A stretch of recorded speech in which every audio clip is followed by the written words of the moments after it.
Greetings, everyone. Today we celebrate valor, courage of the human spirit. Valor, past, present, and future.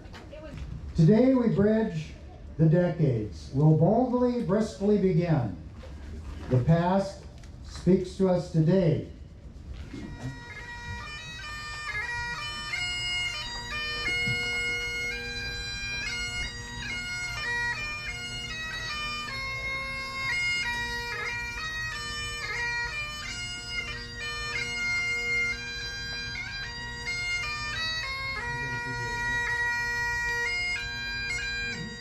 Oh, say does that star-spangled banner yet wave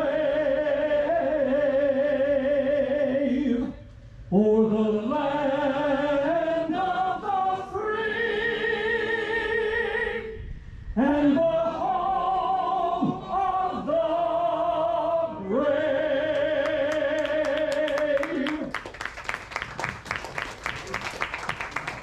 So now with me is Miss Sienna Yaki to lead us in the Pledge of Allegiance. I pledge allegiance to the flag of the United States of America and to the republic for which it stands, one nation, under God, indivisible, with liberty and justice for all. As I mentioned, we will span the decades, and now a story from over a century ago when local law enforcement's courageous actions saved citizens' lives. Miss Anna Sills, 1907, Acts of Valor. Anna. Chief James Daly, husband and father of a small boy, was chief of police for 6 years. The chief had an exceptional record. He was big-hearted, a man of sympathy and kindness for the humblest, the poorest, the most unfortunate and unworthy. Officer John Peterson, a Swedish immigrant, served 14 years as a patrolman. The end of watch for Officer James Peterson and for Officer Chief Daly and Officer John Peterson was met with valor. Valor over a century ago. Our next presenter will speak to valor that occurred during the World War II era. Mr. Ernie Stone. Valor often requires extreme personal risk. Now, Ernie Stone, Vulnerable Valor by Ernie Stone. All these years, I've always had this pocket watch to remember my father from. But now, thanks to this committee, this group, who has helped change the name of the bridge, this new bridge, what I see is a stitch that brings lives together. I see strong pillars that will build up the community and show that the community works together. But what I see, the Bridge of Valor, I will always see my father, Wendell William Stone, United States Navy retired.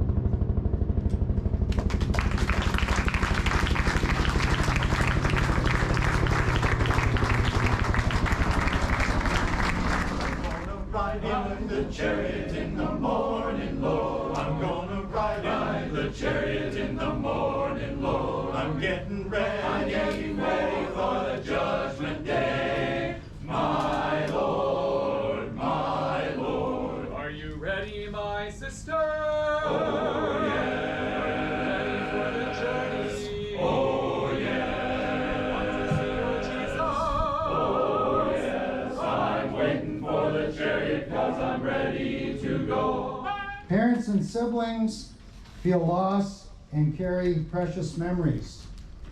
We have now stories from two of those families. According to the Kinney family, permission had to be granted through the governor to have the two boys in combat. Cal had seen him just the week before it happened. He left the naval ship and visited Lee working a boring job as a supply clerk. Lee had volunteered for a dangerous mission. Don't volunteer for any more, warned Cal. Lee's hitch was almost up. Lee's dangerous mission was with 12 other Marines setting out to support another unit. Upon crossing a bridge and climbing a hill, they were met by 350 of the enemy. In the words of Ben Kern, may his spirit see the beauty through our eyes, and may we see lakes, trees, towns, and river valleys as a boy who only wanted to live among them. Thank you. Good morning. I'm honored to read the words of Joan Kovacs about her fallen brother Michael Locke. Our brother Michael. Our family is privileged to have our brother Mike remembered and honored today. Our hearts go out to all the families of the persons of valor who are part of this important ceremony. In February of 1970, Mike was sent to Vietnam. He was assigned to a pacification unit and sent to Chu Ly. On May 8th, he was on night duty. There was a late night engagement. One of his military buddies wrote, Mike was a patriotic soldier who gave his life for his country. He was as good a friend as anyone could want. I will never forget him. He is missed and always will be. First class Michael John Lowry was 20 years old. Mike is with us every day in our hearts, says his sister Joan. This morning as I look and see over 100 or so on the bridge with flags, the fireboats blasting their streams, it truly is a place where valor could occur. You know, it takes courage to run into a large fire. Local fire departments, including our own city of Red Wing. I bring you now Ann Simmerlink. February 13th, 2021, at about 11:30 p.m., we awoke to our home on fire.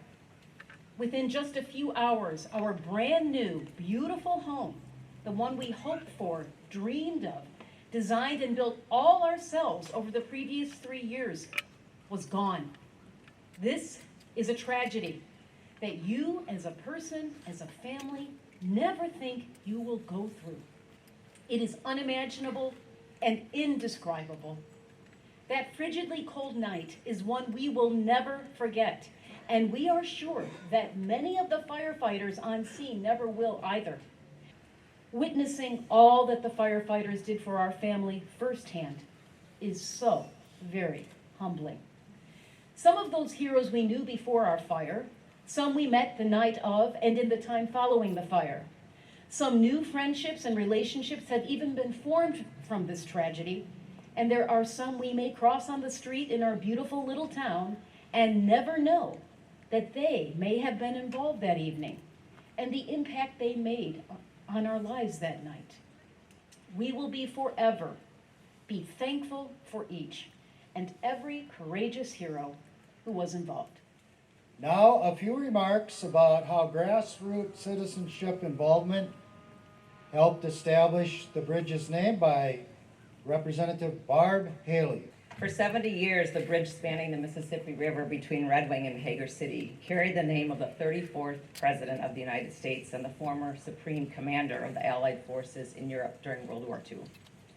Originally, the bridge was called the Interstate Bridge, and then it was renamed the Hiawatha Bridge before it opened in 1960. After President Eisenhower visited Red Wing to dedicate the bridge, with more than 20,000 people in attendance, and a gentleman I met this morning who said he was here, it was renamed the Eisenhower Memorial Bridge.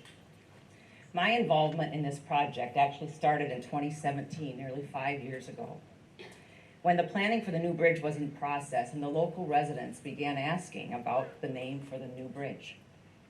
At that time, plans were being discussed to honor the Vietnam veterans as part of the remembrance of the 50th anniversary of the Tet Offensive, the unrelenting assaults by the North Vietnamese during the Vietnam War in 1968. This drew many veterans groups together from both sides of the river, veterans' family members, and in particular, they wanted to honor those 5 young men, and some that you heard about this morning, who were killed in Vietnam. Throughout their many meetings and discussions, and through their many, many personal stories that they shared and remembrances of terrible losses, the concept of who to honor expanded. Their purpose grew to honor all veterans, past, present, and future, and also to include first responders and all those who, with selflessness, face grave danger and protect others. Thus, the word valor was submitted as perhaps the perfect addition to this wonderful history of the Eisenhower Bridge. So thank you for today. Thank you for your courage and your own valor. And I hope that in some way, the Eisenhower Bridge of Valor really connects to all of us and all of our own personal stories of things that we will have to face in our lifetime. Speaking of courage, the naming of our bridge and this dedication ceremony would not be possible without the courage and determination of one of our community members. This dedicated citizen is the champion who rallied our communities together to ensure our veterans, past and present, law enforcement, firefighters, first responders, and their families are honored and never forgotten. Bridge members, if you can hear us, raise and wave your flags.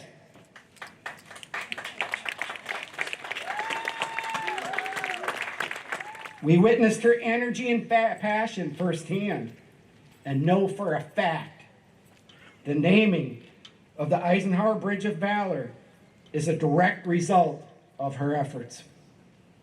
So, collectively, we decided that by not recognizing her would go against the very meaning of what that bridge represents. Jane Dreskowski.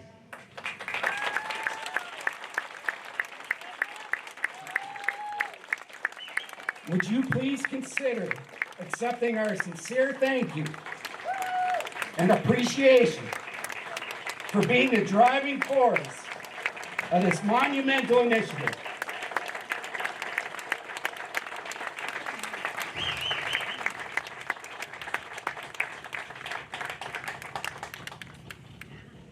Veterans of Foreign Wars, for the outstanding leadership, the Red Wing Committee to permanently name the Eisenhower Bridge, to permanently honor military, veterans, first responders, law enforcement, firefighters, EMTs, citizen soldiers, and prayer warriors. You are honoring all through all the efforts you've done.